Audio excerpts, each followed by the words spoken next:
Alors bonjour à tous, voici une vidéo pour vous expliquer l'écriture simplifiée avec les nombres relatifs. Alors en fait, quand on fait des calculs avec les nombres relatifs, ce qui est un peu embêtant, c'est qu'il y a des parenthèses partout, des signes partout. Du coup, les mathématiciens se sont dit, bah, on va employer une écriture qui est un petit peu plus simple. Alors le principe de l'écriture simplifiée, déjà on l'utilise quand, entre les nombres relatifs, il n'y a que des additions. Donc ici, addition, addition, addition, addition, addition, addition. J'ai pas dit qu'il devait y avoir que des plus, hein. Parce que là, par exemple, on a des nombres négatifs. J'ai juste dit entre les nombres, forcément des additions. Si jamais il y a une soustraction, eh bien, il faudra d'abord la transformer en addition pour ensuite avoir une ligne où il n'y a que des additions et pouvoir appliquer l'écriture simplifiée. Alors, dans le cas où il n'y a que des additions, bah, c'est relativement simple à dire en fait. C'est qu'on va récupérer uniquement ce qui est écrit à l'intérieur des parenthèses. Donc là, en fait, toutes les parenthèses s'en vont, tous les signes d'addition s'en vont, on récupère ce qu'il y a à l'intérieur des parenthèses. Donc ça donne ici, j'ai employé un petit peu de couleur pour que vous puissiez bien voir, moins 7, plus 4, j'exagère pardon, les espaces entre les nombres, voilà. Là, vous voyez vraiment qu'on fait descendre ce qui est à l'intérieur des parenthèses. Alors, il faut éviter en fait qu'il y ait autant d'espace entre les nombres, hein. Généralement, on les serre les uns contre les autres. Du coup, écriture avec parenthèse, écriture simplifiée.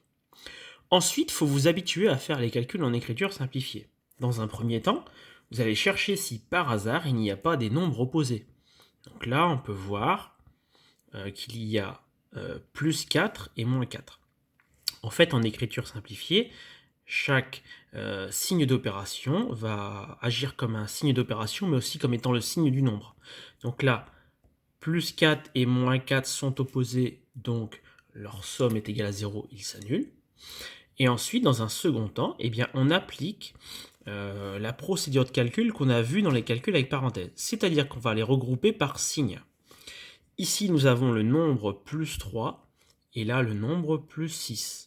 Donc, je mets les positifs et ensuite, je vais les mettre les négatifs. Moins 7, moins 5, moins 1. Alors, il faut savoir qu'en écriture simplifiée, quand le premier nombre est positif, c'est-à-dire quand ça commence ici par un plus, eh bien, on ne met pas le signe plus. Donc lui, il ne faut pas le mettre. Voilà, il est sous-entendu, mais on ne l'écrit pas. Du coup, à cette ligne-là, vous vous retrouvez avec un groupe de nombres positifs. Donc ici, un groupe de nombres positifs, et là, un groupe de nombres négatifs. Donc on va d'abord calculer les nombres positifs. 3 plus 6, dans ma tête, je gagne 3 et je gagne 6, donc j'ai gagné 9. Voilà, je n'écris pas plus 9, hein, le plus ici est inutile. Et au niveau des négatifs, pardon, j'ai perdu 7 et perdu 5 et perdu 1. Donc perdu 7 et perdu 5, j'ai perdu 12, ça fait moins 12. Et ensuite encore perdu 1, ça fait moins 13. Encore une fois, j'exagère l'espace entre les deux nombres, normalement ils sont serrés. Pour terminer, arrivé là, vous êtes à 9 moins 13. C'est-à-dire qu'en fait, c'est comme si dans votre tête, vous faisiez le nombre plus 9 plus le nombre moins 13. Voilà, ces deux calculs sont équivalents. Ça, il faut que ce soit dans la tête. Donc, pour faire ça, 9 moins 13, vous gagnez 9 et vous perdez 13. Au final, vous avez perdu 4. Voilà. Et là, vous avez fait votre calcul.